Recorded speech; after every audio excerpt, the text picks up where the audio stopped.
και σας λέμε ότι είναι η πρώτη εφαρμογή ήλιο-γεωθερμίας, αυτά που βλέπετε δηλαδή με τους ηλιακούς και με τις γεωτρήσεις, που οδηγούν σε ένα σύστημα, θα το δείτε μετά στην οθόνη, ένα ολόκληρο εργοστάσιο που είναι στα υπόγεια εδώ κάτω που καθόμαστε, με το οποίο θα εξοικονομήσουμε 75% ενέργεια από ό,τι αν χρησιμοποιούσαμε πετρέλαιο.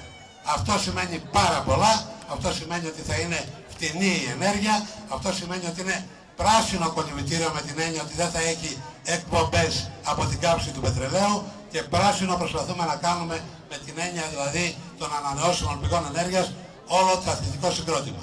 Προσπαθούμε τώρα εκτός από εδώ να δώσουμε ζεστό νερό χρήσης και στο κλειπτό γυμναστήριο, και από τη θέρμανση το καλοκαίρι που θα έχουν ηλιακοί να δίνουμε ψήξη και στο κολυμβητήριο.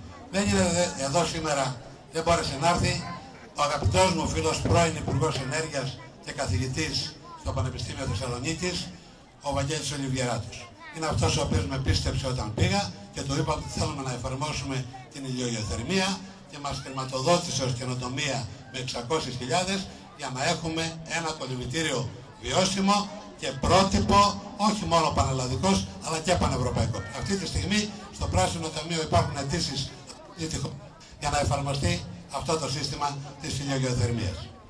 Δεν θέλω να σας κουράσω άλλο, εξάλλου κάναμε αυτή τη γιορτή για να τονίσουμε αυτά που είπαμε προηγουμένως. Θα κατεβούμε με το Σεβασμιότατο, να κόψουμε θυμοτυπικά την κορδέλα και μέσα στα νερά, αν θέλετε Σεβασμιότατε, το κολυμβητήριο.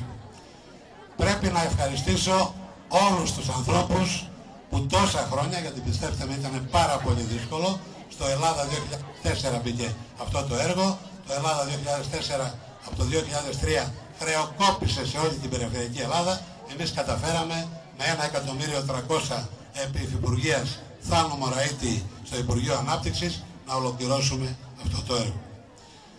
Έκαναν μεγάλες προσπάθειες.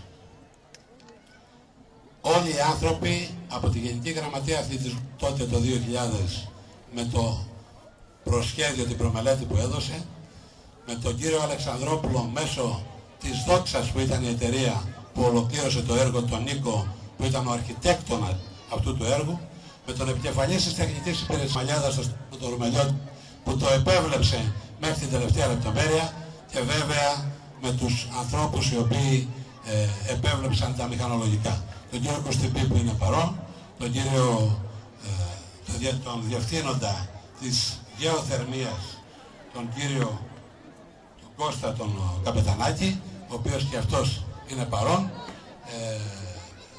Δεν ξέρω αν ξεχνάω κανέναν, τους αναφέρω όλους, εννοείται οι αντιδήμαρχοι, οι πρώην, οι νυν, οι συνεργάτες μου, οι πρόεδροι του Σταδίου, ο σημερινός πρόεδρος του Ηλίου και όλοι οι υπόλοιποι συντελεστές. Βάλαμε το λιθαράκι μας για να φτάσει αυτό το έργο εδώ που έφτασε. Το παραδίδουμε λοιπόν. Το παραδίδουμε στον κόσμο της Ηλίας, ο οποίος πρέπει να το διαφυλάξει, ο οποίος πρέπει να το συντηρήσει, να το λειτουργήσει και να το χαρεί. Εύχομαι λοιπόν, να βγάλει και ο Ολυμπιονίκης. Τι, να ξεχάσαμε το Μιχάλη ο οποίος ο μελετητής της ηλιογεωθερμίας, συμπατριώτη μας από τον Πύργο. Ο κύριος